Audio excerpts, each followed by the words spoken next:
Salut YouTube, j'espère que vous allez bien. Aujourd'hui, on va parler du Poco M4 Pro. Le test va un peu changer parce que vous le savez, le unbox maintenant se fait sur TikTok avec une petite review, mais les tests continuent sur YouTube. Donc, je vous invite à vous abonner à la chaîne TikTok, à l'Instagram, de vous abonner à la chaîne YouTube, d'activer la petite cloche, etc. pour suivre tout ça. Mais juste après le générique, on va commencer le test. C'est parti.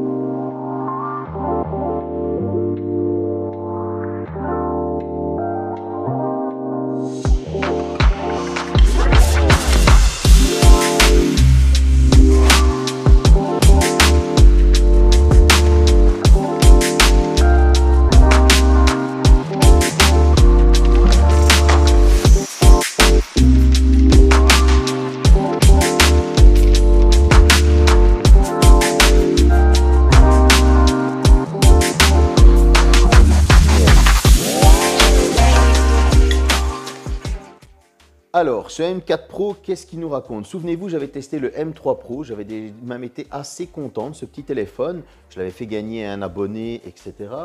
Et ici, j'ai remarqué que ce M4 Pro est très prometteur. Alors, on va tout de suite partir sur les specs, que ce soit appareil photo, etc., comme on fait toujours, hein, je ne vais pas vous le mentir. Ensuite, on va revenir pour tester le son, on va tester le jeu vidéo, et puis bon, j'ai été faire un petit tour quelque part pour vous montrer qu'est-ce qu'il vaut en photo et en vidéo. Et on reviendra ici pour la conclusion, à tout à l'heure. Mais ce petit Poco M4 Pro, qu'est-ce qu'il nous propose? Il a un premier capteur photo de 50 mégapixels, grand angle, ouverture 1.8. Un second capteur photo 8 mégapixels, ultra grand angle, ouverture 2.2. Tout ça va tourner grâce à un Dimensity 810 5G. Vous l'aurez compris, il est 5G. Il a un GPU intégré Mali G57 MC2, accompagné de 6 Go de RAM et de 128 Go de stockage. Tout ceci sera alimenté par une batterie de 5000 mAh. Niveau écran, on n'est pas en reste. C'est un écran de 6,6 pouces, LCD, oui c'est vrai, on aurait pu avoir de l'AMOLED, mais on ne va pas commencer à pleurer vu son prix. C'est du Full HD+, il a un taux de rafraîchissement de 90 Hz, et comme on peut le voir avec mon ami Chris de la chaîne Take & Shoot, il a une très bonne luminosité et un très bon calibrage, et ça, ça fait super plaisir. Sur la face avant, on va aussi retrouver un capteur photo de 16 mégapixels, grand angle, ouverture 2.5. Pour ce qui est du design, moi en tout cas je l'ai super bien aimé parce que ça se rapproche très fort de ce que vous avez pu voir sur internet d'un Redmi Note 11. Le seul petit truc qui peut déranger certains, c'est ce logo Poco qui est assez prohibérant, on aime ou on n'aime pas.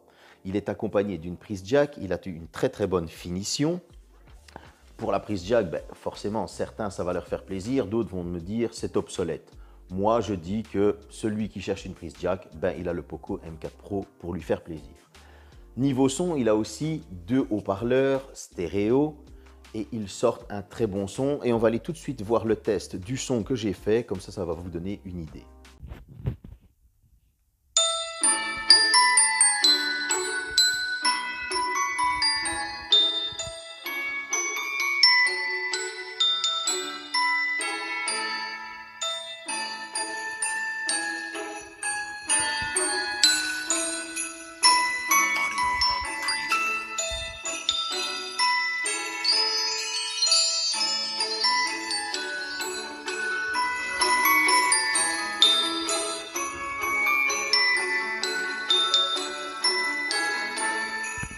Et niveau puissance, vous allez me dire, qu'est-ce qu'il sort? Bon, forcément, on est sur un Dimensity 810, donc ça ne va pas vous sortir des scores comme une puce Bionic A15, un 870 Snapdragon ou un 888, soyons logiques.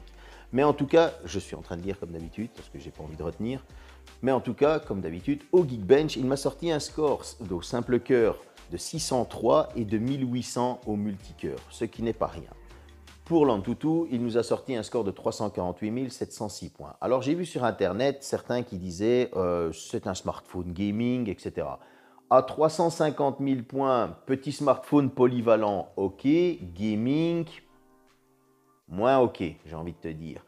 Alors oui, il va faire tourner Asphalt 9, il va faire tourner PUBG, comme vous allez le voir dans quelques instants, et il va aussi nous faire tourner du Genshin Impact, ça c'est sûr, mais voilà, je veux dire, c'est pas le smartphone gaming du moment, il faut se le dire. C'est un bon petit téléphone multitâche avec lequel on peut faire de chouettes trucs, ça je suis d'accord. On parlait de jeux vidéo il y a 2-3 secondes, je vous envoie tout de suite les images des jeux vidéo, vous me dites qu'est-ce que vous en pensez, et ensuite on revient ici pour les photos.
Concernant la photo, je vais vous envoyer toutes les images, vous allez pouvoir vous rendre compte de vous-même et je vais commenter un petit peu en même temps. Bon, On va commencer avec l'ultra grand angle. On a un très très bon rendu des couleurs, de très très bons reliefs. Ce jour-là, il faisait pas beau et pourtant, ça donne bien. La photo, une fois, le rendu des couleurs est très bon. J'ai pas mis de filtre et ça paraît très naturel. Moi, j'ai super bien aimé. La zoom x2, je vais pas lui reprocher quoi que ce soit parce que c'est clair, ok, c'est traité, etc. Mais n'oubliez pas le prix du téléphone et sans zoomer, on voit quand même pas mal de détails dans la photo. Le zoom x4, encore une fois, il n'y a pas trop à lui reprocher.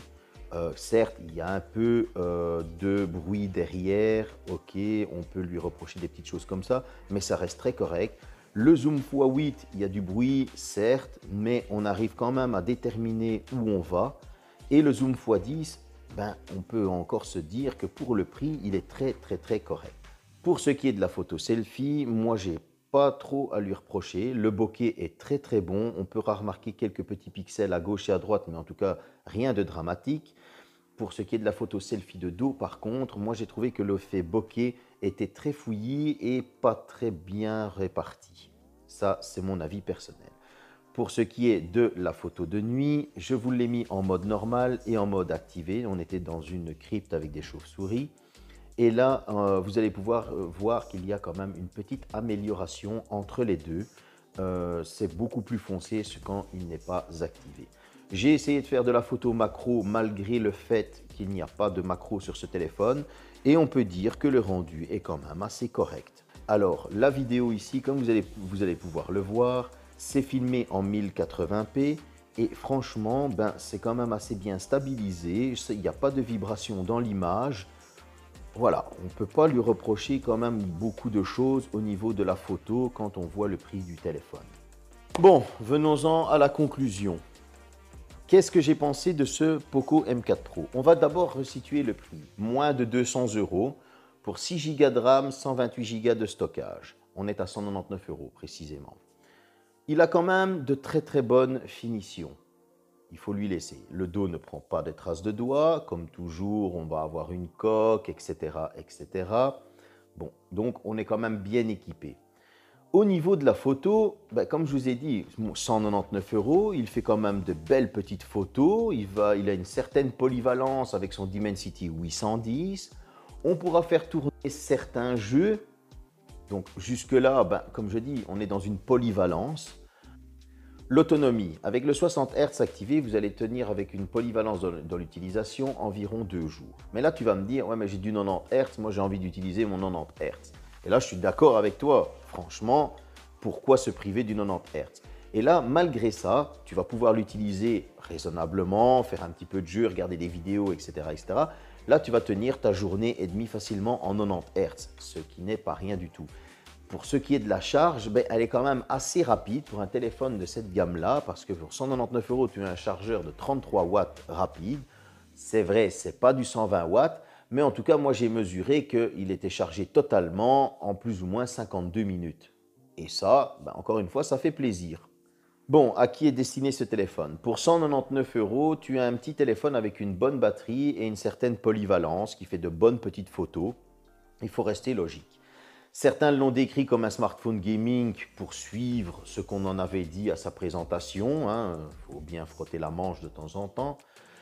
Ce n'est pas un smartphone gaming, il faut rester logique.